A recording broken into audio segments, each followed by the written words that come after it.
spilled his guts all right. His nuclear arms business was just a rumor he was paid to spread around. He doesn't even know who's paying him. All his instructions came through a cutout. But hell, who else would be behind it but Cypher? And this nuclear arms trading is clearly connected to that yellow cake. He thought the same thing, which is why he tried to investigate ZRS himself.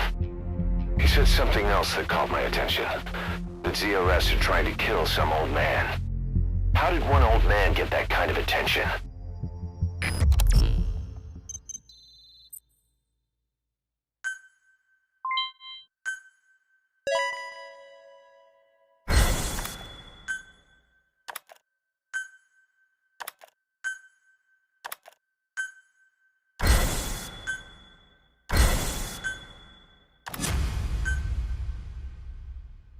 Boss, about those walker gears spreading all over Africa. Huey's got an idea for a counter-weapon. Come on back to base.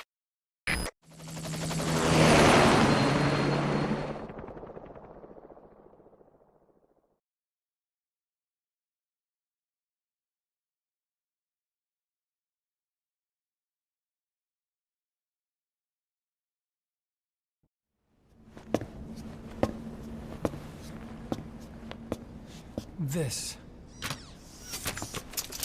It's a variable, multi-legged tank. A spin-off of Metal Gear technology. Big fan of spin-offs, isn't he? I hear he borrowed from the Soviets in Costa Rica, too. The design allows for a lot of freedom in setups. It's based around a central core unit, so you can quickly reconfigure the hardware to suit any sort of mission parameters. What the good doctor's trying to say is that it's customizable. Naturally, it will raise the probability of success for standard missions. But it functions as an improved deterrent by increasing your preemptive strike capability against enemy elements.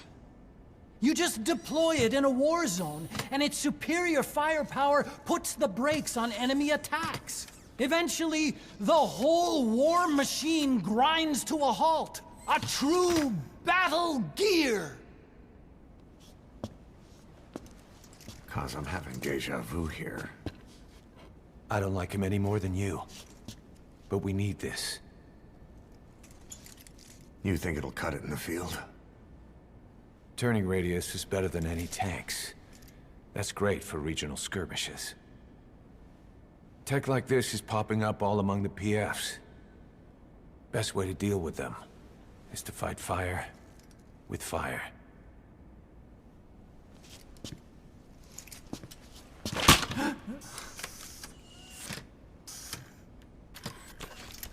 I'll await your instructions then, boss. So do we have your approval to commence development? Fine.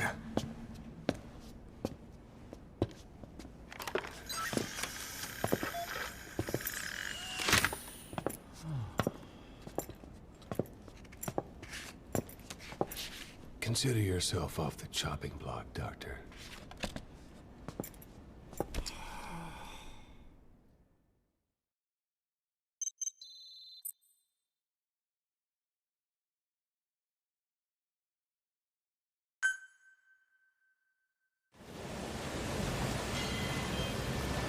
Boss, I need to talk to you about this. Quiet. Can you meet me at her cell here on the base? Whenever's fine. Thanks.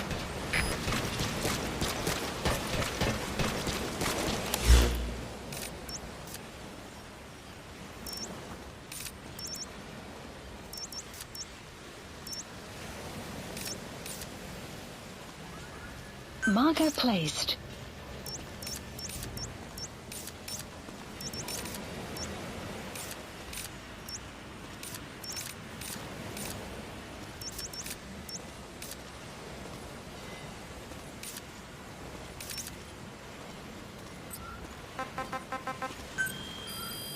Please select a mission.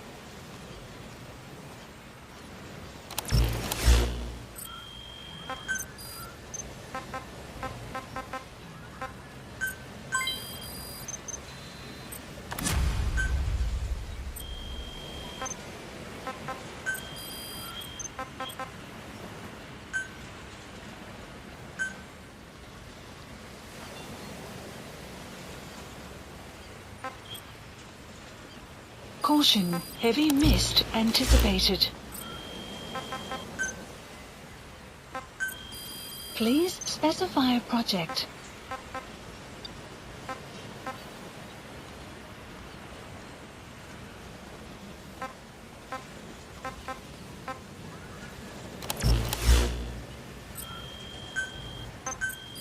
Please specify a project.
Clouds approaching.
Development project has been added.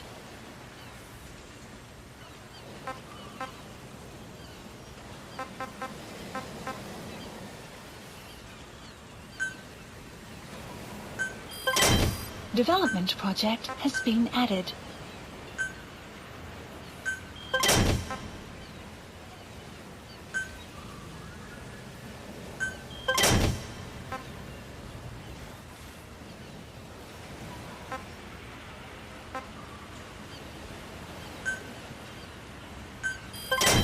Development project has been added.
Please select a mission.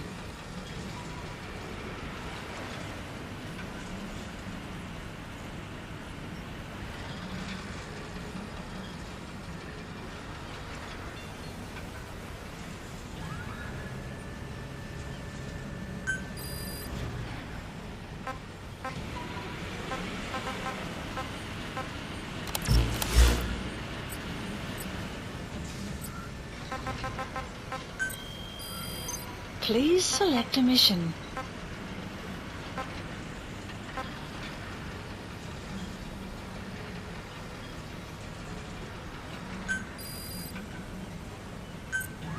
Unit dispatched.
Quiet's being held in a cell on the medical platform. She slipped out on more than one occasion, but she always comes back on her own. Marker placed. Maybe out of loyalty to you.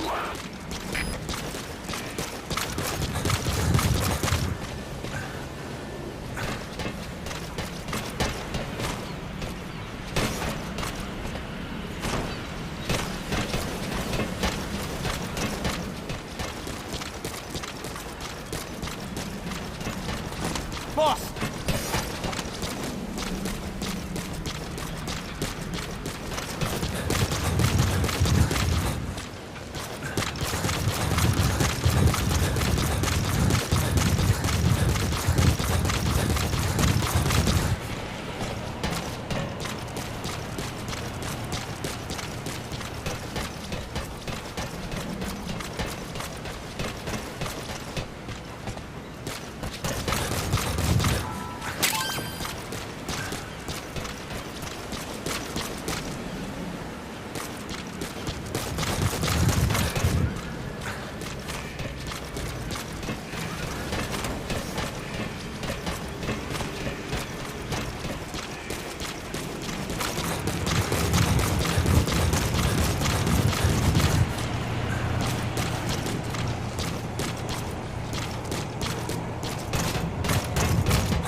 Marker removed.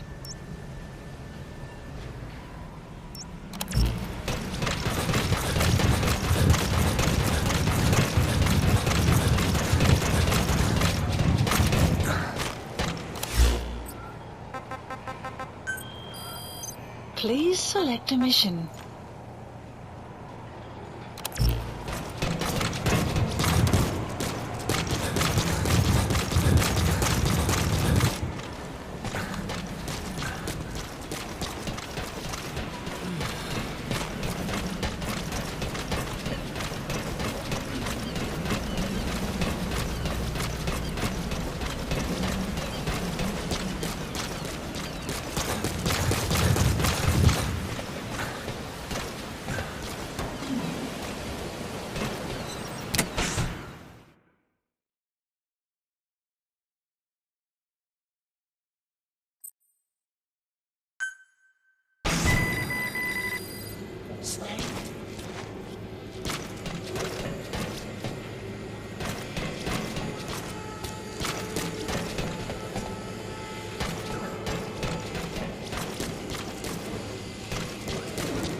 Marker removed.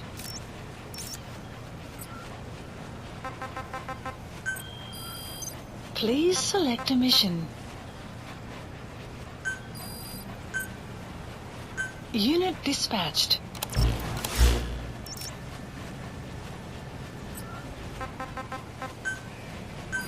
Please select a landing zone. Landing zone confirmed. Roger.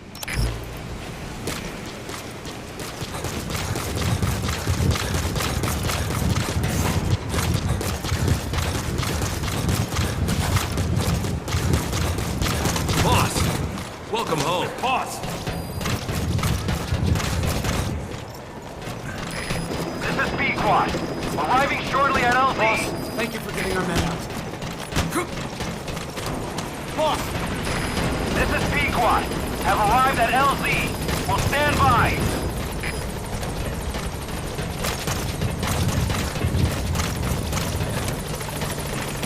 Support helicopter has arrived.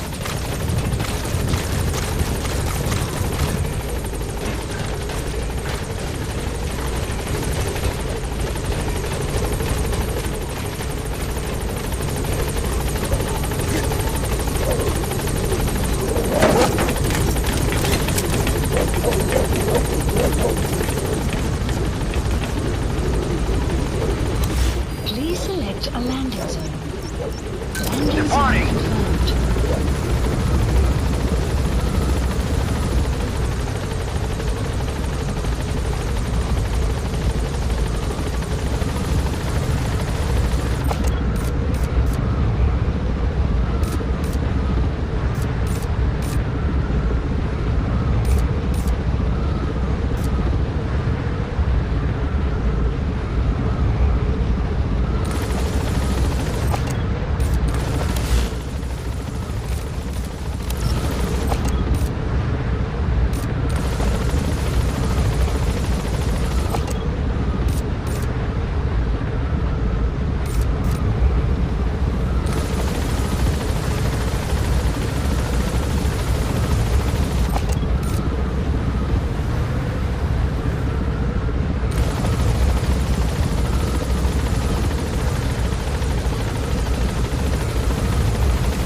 She, refuses to wear clothes. The last staff member who tried to dress her, breathing through tubes. Other than that, she's completely cooperative. She understands English, but she never speaks, sweats, or breathes. What? Well, not with lungs, at least. She breathes through her skin. Clothing would suffocate her.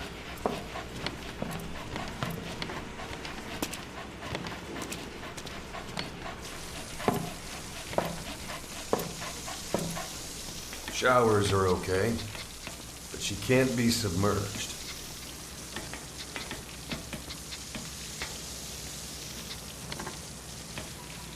What's wrong with her? She's drinking through her skin.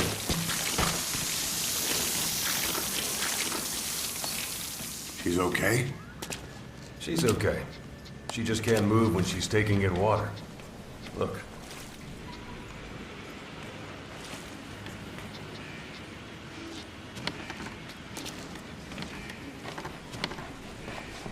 See that? She hasn't eaten a thing since she got here. She doesn't eat either? Never. It's photosynthesis. Photosynthesis. That's the verdict from the medical staff? No, jury's still out. It's the only explanation for what we've seen. The GRU had a man with that ability in its Cobra unit. Now, we don't think she's contagious, but some of the staff can't stomach her. It's starting to affect morale. Can't you send her on a mission? By herself? No. But as you know, she does have skill. Why not take her out on one of your missions? She seems to like you. Of course, only if you think she'll be useful. Next time you go out, you keep her in mind.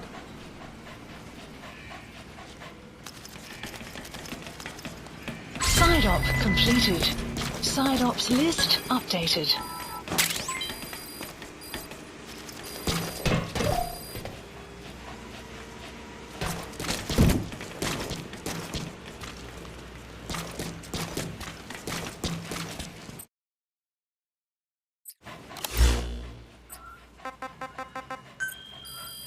Please select a mission.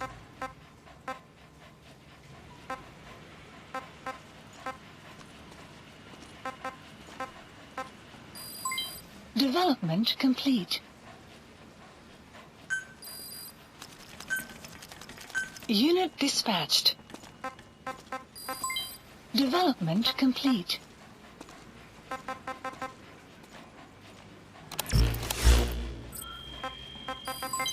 Development complete.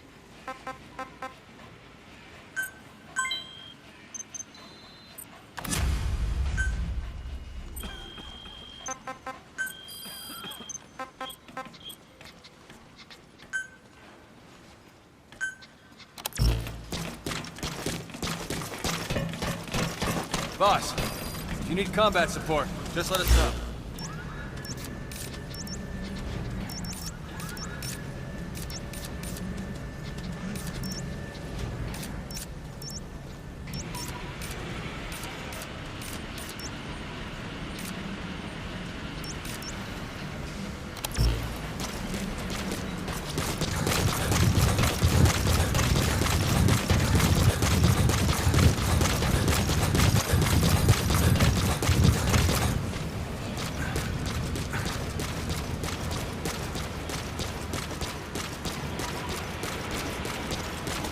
Boss, dispatch me on my next mission.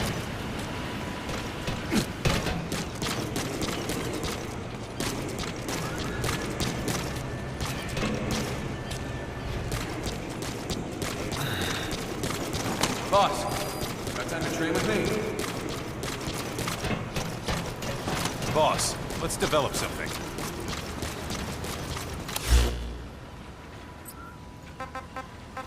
Please select a mission.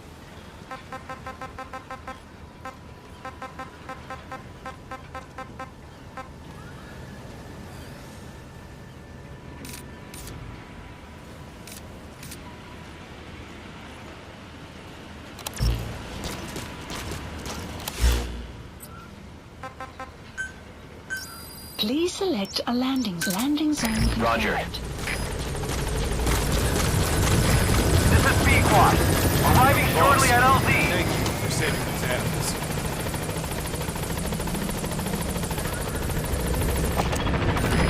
This is Pequod. On station at LZ.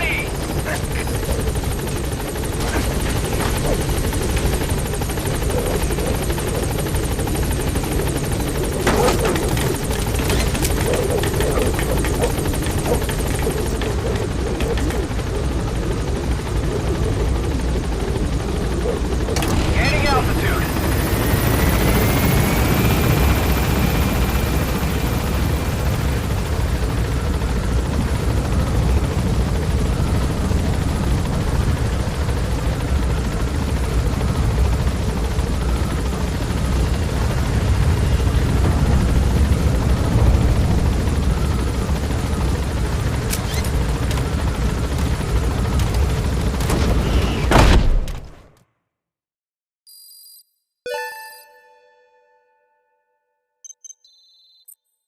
Looks like you've gotten used to working with Quiet.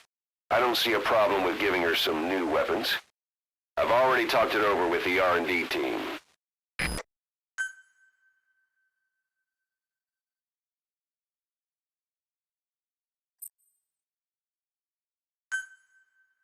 Unit function added. Boss, that man you picked up in Walla Yamasa is a top-notch gunsmith. We got plenty of work for him. It turns out that he's just the apprentice of a so-called legendary gunsmith. Now, if this legendary gunsmith is all he's cracked up to be, we could really use him on our side. The apprentice gave us the whereabouts of his master. If you've got the time, go and grab him. I've added the details to your side ops list.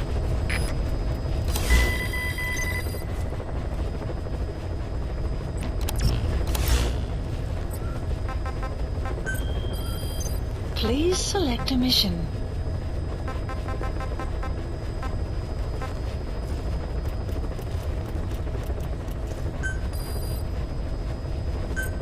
Unit dispatched.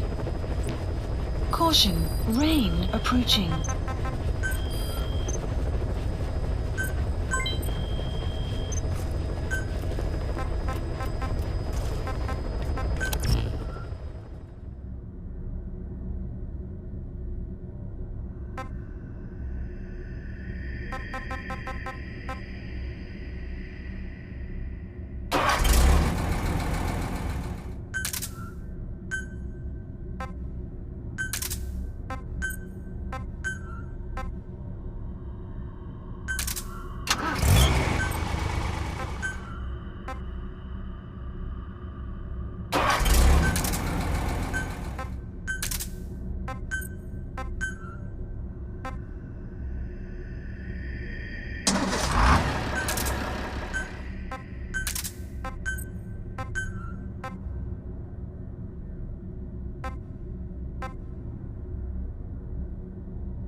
You called that thing Sahelanthropus.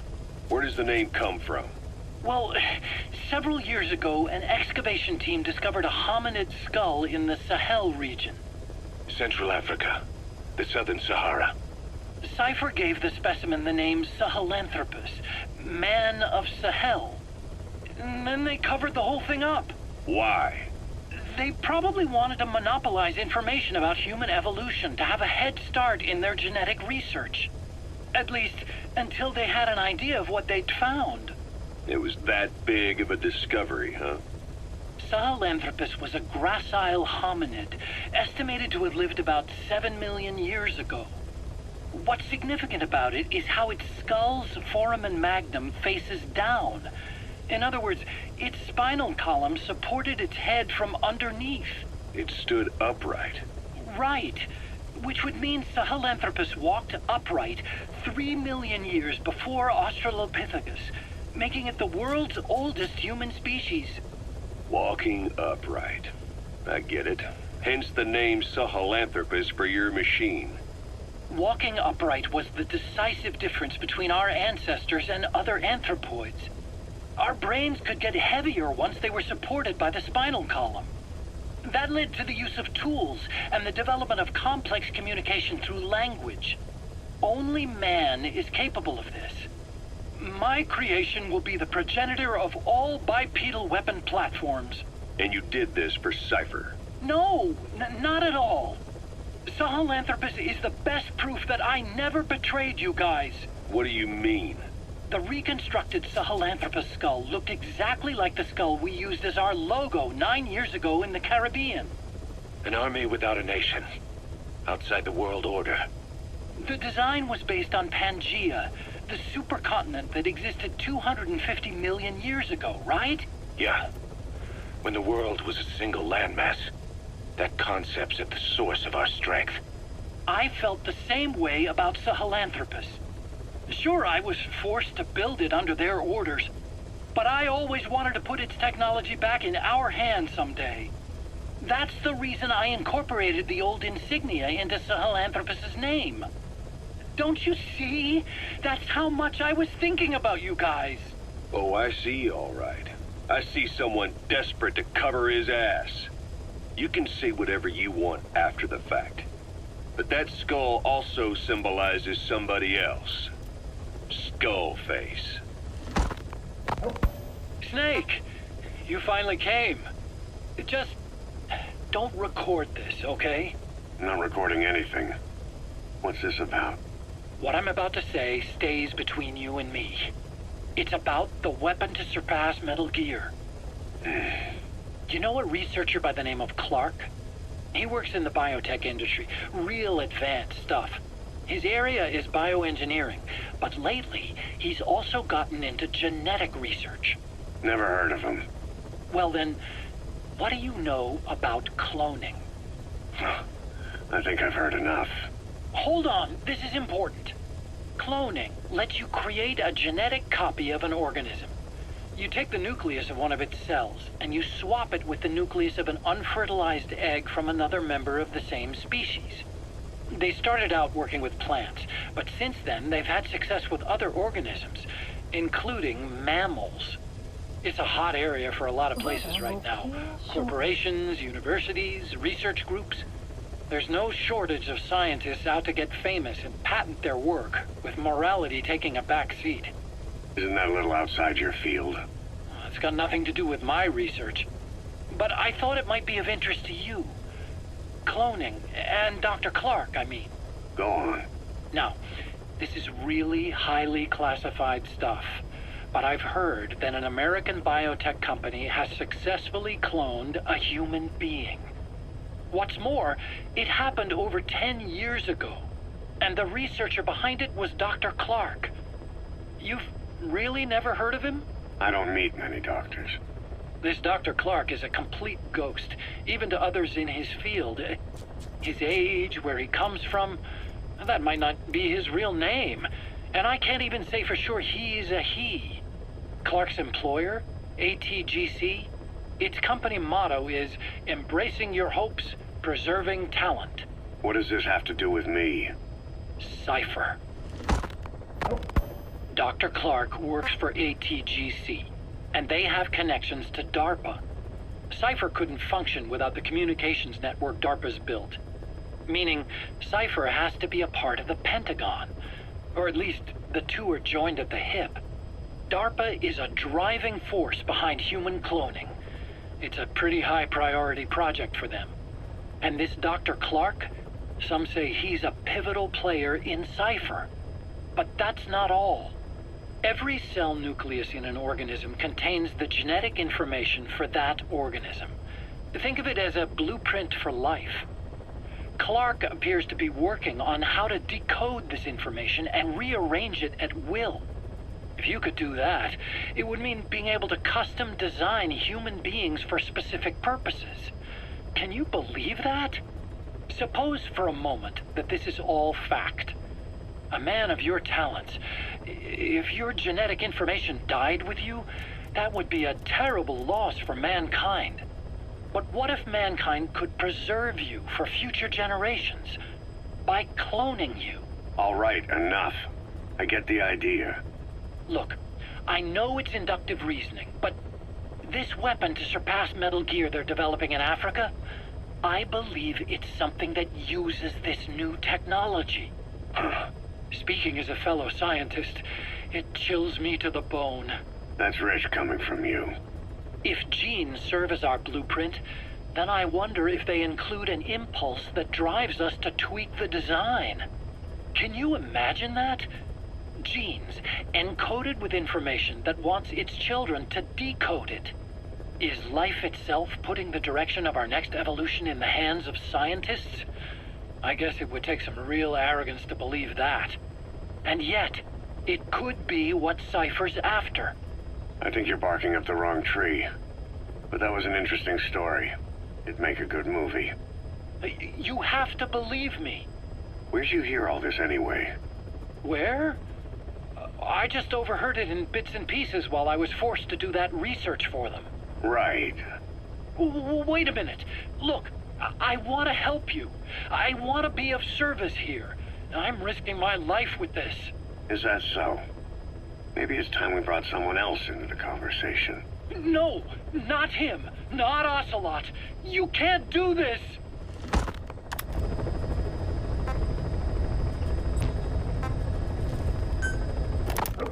Boss, I have the report on that cargo we stole from Cypher's truck. The PF was transporting two things. The analysis of that malachite has come back first. Naturally, the main compound is copper. There's also a small amount of cobalt. Nothing unusual so far. Southern Zaire is a well-known copper belt. However, in addition to these, we also detected a trace amount of uranium. The content percentage, though, is too low for nuclear development. It most likely came from Shinkalobwe mine. That's where the uranium in that area comes from. The mine's closed, as all the high-purity uranium ore dried up a long time ago, but you could probably still find it there in small quantities. That said, there are plenty of other uranium mines that are in operation, like in Niger, Namibia, South Africa. Why go to an abandoned mine to scrape up whatever's left and ship it out in mass quantities without refining it? They were transporting that yellow cake too, which would suggest they have the technology to refine uranium. Anyway, that about sums it up. Unfortunately, the analysis of that yellow cake is taking a little longer. I'll let you know when it's done.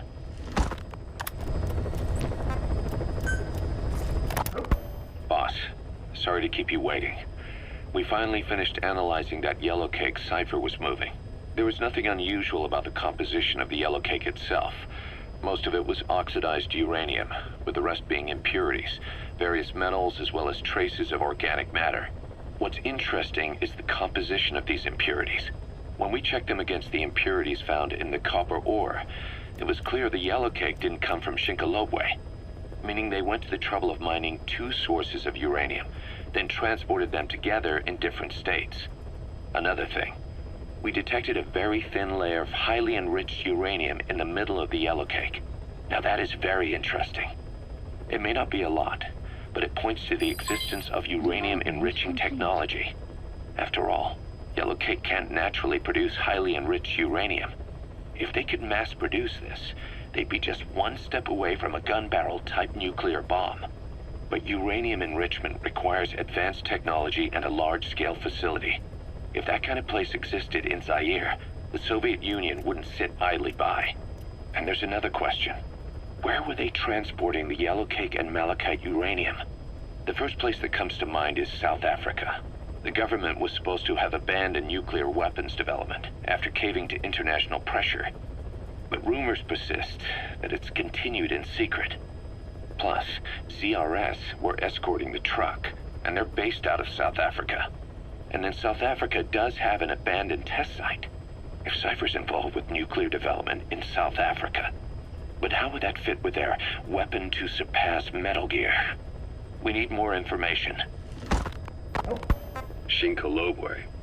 There's a name I haven't heard in a while. The U.S. bought a lot of uranium from Shinkolobwe mine during World War II for the Manhattan Project. They even sent a squad from the Army Corps of Engineers to reopen the mine after it was flooded. That's how good its uranium must have been. With that, the world's first nuclear test was a success. Shinkolobwe uranium might have been used in the Hiroshima and Nagasaki bombs, too. Just hearing its name is like seeing all the phantoms of the war rise up to haunt us. But all the uranium's dried up, and the mine's been closed for years. So someone reopened it. Right. Zero-risk security seized control of the area and were forcing locals to work in it. And the Zairean government was getting a slice of what they took in exchange for looking the other way. Mobutu has to finance his tastes somehow. He'll gladly sell the rights to some old mine. The question is, why would Zero-risk security do this kind of thing? Or rather, why were their employers, Cypher, interested in an abandoned mine? They'd be getting trace amounts of uranium, yet to the naked eye it appears to be ordinary malachite. Meaning security would be lax. Not a very efficient way of obtaining it, but easier to move. But how would they enrich it at its destination? Did the yellow cake really have a layer of highly enriched uranium in it? Having trouble believing it? No. If they say it's real, then it's real. In which case, they might have some enrichment method that we don't know about. And this was to test it out? It's possible. And that would mean it's almost complete.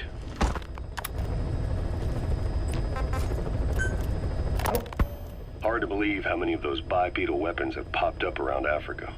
When did that start? No more than 6 months ago. Didn't really hit me until I came here. They're not supposed to be in use yet. Emmerich says they were still doing the last round of fine-tuning. The doctor has no idea. His research has already hit the black market. Both sides of the Iron Curtain will have it by now. Even so, they're spreading much too fast. Sure, the Walker gears can operate in any terrain. Their mobility's just as good in the jungle as it is in the desert. That would come in handy in a place like Africa. They are modules that can one day be used as nuclear weapon systems. And with that in mind, the numbers are way too large. There must be another reason they're so widespread. Like what? It's all about needs. To small-time outfits like most of these private forces, this product is a dream come true. Hell, it goes beyond PFs. This is the ultimate weapon, the forbidden fruit, for anyone with an enemy to fight and people to defend. A nuclear deterrent. Exactly. Sounds familiar, huh? PFs are all operating off your playbook. You created these times. But could this be the new weapon in Africa that Emmerich talked about? If it is, why is Cypher letting everyone and his brother get their hands on one? What comes next? Selling nuclear weapons in the open? Making them public property? Why don't they give that a try? Then the next war really will be fought with sticks. Right. The man we're dealing with isn't foolish enough to make a suicide pact with the world. So, what is Cypher really up to?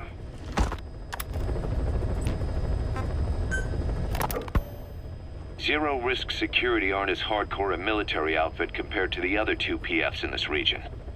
The company sends operators to conflict regions around the world, not just Africa. They have decades of combined experience. They're also based out of South Africa. Their headquarters is in Johannesburg. A lot of their work involves corporate security for South African companies, but a good number of their operators are retired South African military. So don't mistake them for a bunch of security guards.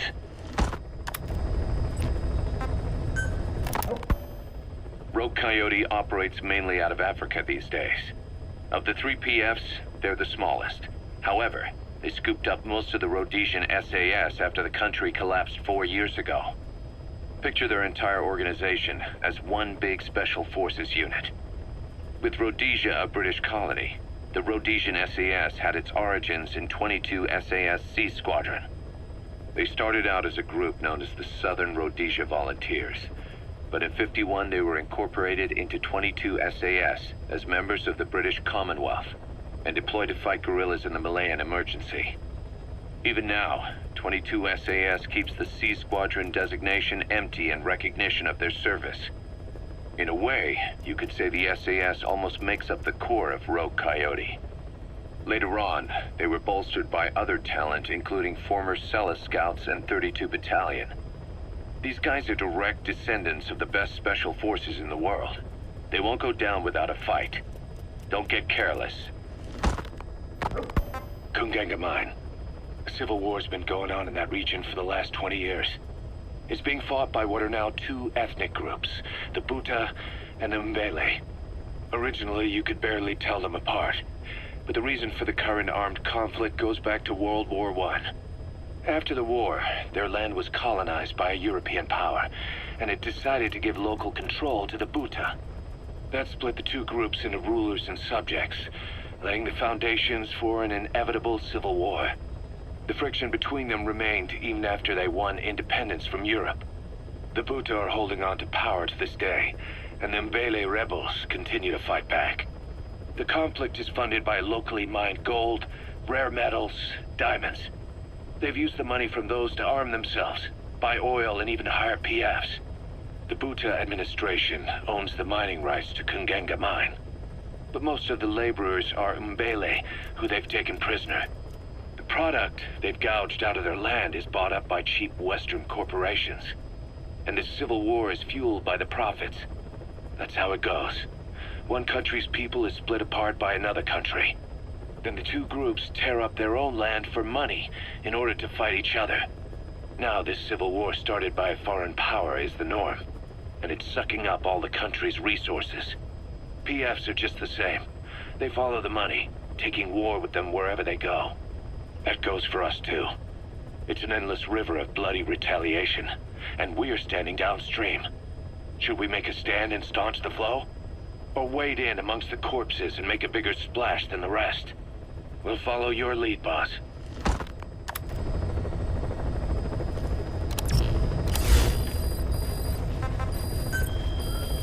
Please select a mission. Development project has been added.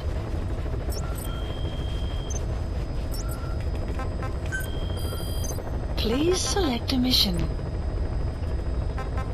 Please select a mission.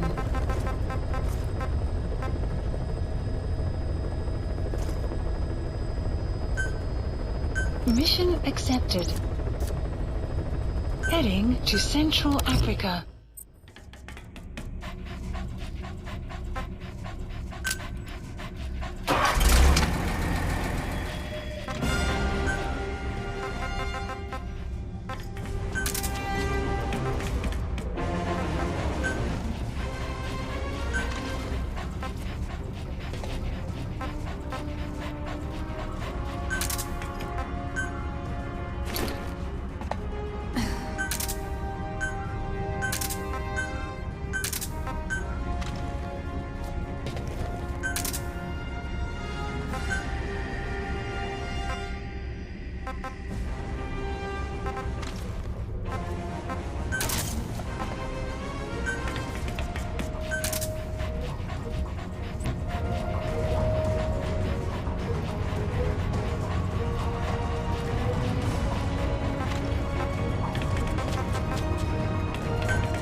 There's 6 targets. Our contract is to kill them all. And the client is the general they served under. He wants them dead to keep them from talking. Check a VI on your iDroid for more information.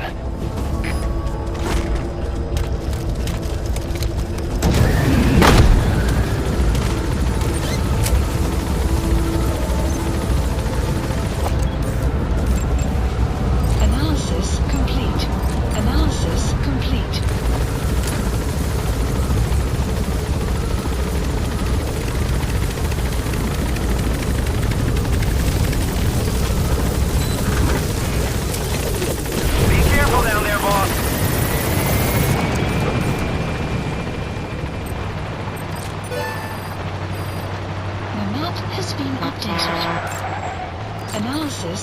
complete. Analysis complete. They're mercenaries belonging to Rogue Coyote. Not so much a corporation as a mixed bag of hired guns working together under a single banner. They cut their teeth in the British and Rhodesian SAS, the Sea-Loo Scouts, 32 Battalion. So they've seen plenty of action. Don't take any chances with them.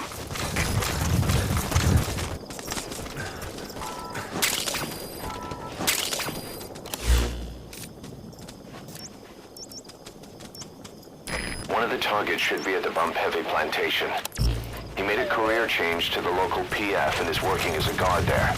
First take a look at the VI, then identify the target from among the other soldiers on site.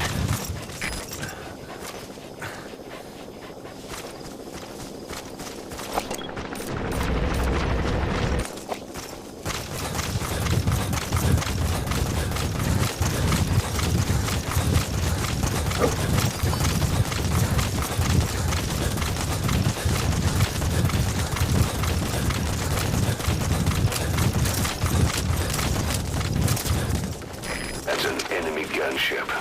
A single burst from his machine gun can cut a man in half. Tread carefully, boss.